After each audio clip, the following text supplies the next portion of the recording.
नमस्कार दर्शकों, सब कुछ विचित्र चैनल में आप सभी का स्वागत है। दर्शकों, अयोध्या में राम जन्मभूमि पर रामलला का मंदिर बनकर तैयार है। 22 जनवरी 2024 को प्राण प्रतिष्ठा समारोह में देश विदेश के गणमान्य नागरिक शामिल हुए थे। वहां उपस्थित सभी लोगों ने अद्भुत नजारा देखा और कई लोग तो भाव विभोर होकर खुशी के मारे रोने भी लगे थे। मंदिर की भव्यता देखते ही बनती है। मंदिर में ऐसे 3 चमत्कार घटित हुए जिसे जानकर आप भी आश्चर्य करेंगे। जी हाँ, सबसे पहला, प्राण प्रतिष्ठा के बाद मूर्तिकार की मूर्ति बदल गई। कर्नाटक के अरुण योगीराज की बनाई गई भगवान राम की मूर्ति ही राम मंदिर में स्थापित की गई।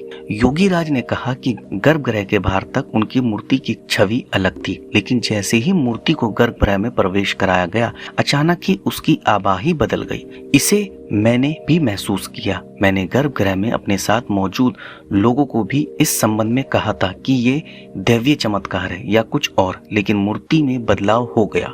मैं किन भावनाओं से गुजर रहा हूँ यह शब्दों में बयान नहीं कर सकता। लगता है कि यह मेरी बनाई हुई मूर्ति है ही नहीं, ये उन्होंने कहा, मूर्तिकार अरुण योगीराज जी ने। इसके अलावा हनुमान जी ने भी दर्शन किए। जी हाँ, राम मंदिर के गर्भगृह में आम लोगों का प्रवेश करना मुश्किल है। यहाँ 24 घंटे सुरक्षा कर्मी तैनात रहते हैं, लेकिन राम मंदिर की सुरक्षा में लगे सुरक्षा कर्मियों ने बताया कि एक बंदर बाहर से आकर सीधे गर्भगृह में घुस गया। सुरक्षा कर्मियों ने उसे ये सोचकर रोकना चाहा कि कहीं वो किसी को नुकसान न पहुंचा दे, परंतु आश्चर्य की बात है कि बंदर ने किसी को भी किसी प्रकार का नुकसान नहीं पहुंचाया और वो रामलला के दर्शन करके गर्भगृह से सीधे बाहर की ओर निकल गया। ये जबरदस्त वाकया सोशल मीडिया पर भी वायरल हुआ। भक्तों का मानना था कि स्वयं हनुमान जी प्रभु श्री राम के दर्शन करने आए थे। इसके अलावा श्री राम मंदिर तीर्थ क्षेत्र ट्रस्ट ने एक ट्वीट करके इस आश्चर्य की जानकारी दी।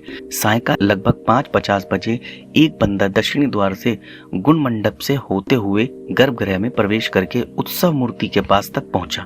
बाहर तैनात सुरक्षा कर्मियों ने देखा वह बंदर की ओर ये सोचकर भागे कि कहीं वह बंदर उत्सव मूर्ति को जमीन पर ना गिरा दे, परंतु जैसे ही पुलिसकर्मी बंदर की ओर दौड़े, वैसे ही बंदर शांत स्वभाव से भागते हुए उत्तरी द्वार की ओर गया।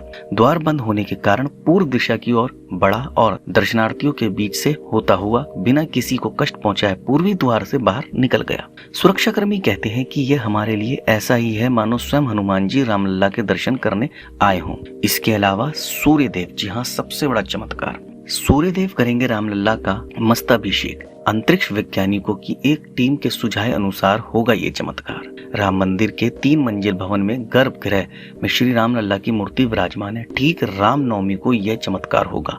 सूर्य की किरणों से होगा रामलला का अभिषेक। वैज्ञानिकों ने विशेष दर्पण और लेंस आधारित उपकरण तैयार किए हैं। उस उपकरण को आधिकारिक तौर पर सूर्य तिलक तंत्र नाम दिया गया है।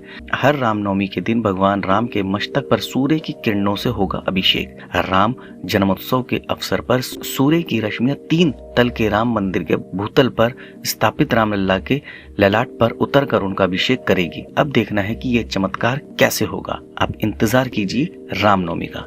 इसके अलावा भी कुछ दिन पहले आपने सुना भी होगा कि गिद्धों का झुंड भी अयोध्या में देखा गया। उल्लेखनीय है कि राम मंदिर के उद्घाटन और प्राण प्रतिष्ठा समारोह के कुछ दिन पूर्व अयोध्या में अचानक कहीं से गिद्धों का झुंड आ गया था। उस वक्त भी ये माना गया था कि जटायु जी दर्शन करने आए हैं। वर्षों बाद अयोध्या में गिद्धों का दल देखा गया, जो कुछ दिनों तक वहां रहने के बाद कहां चला गया किसी को नहीं पता।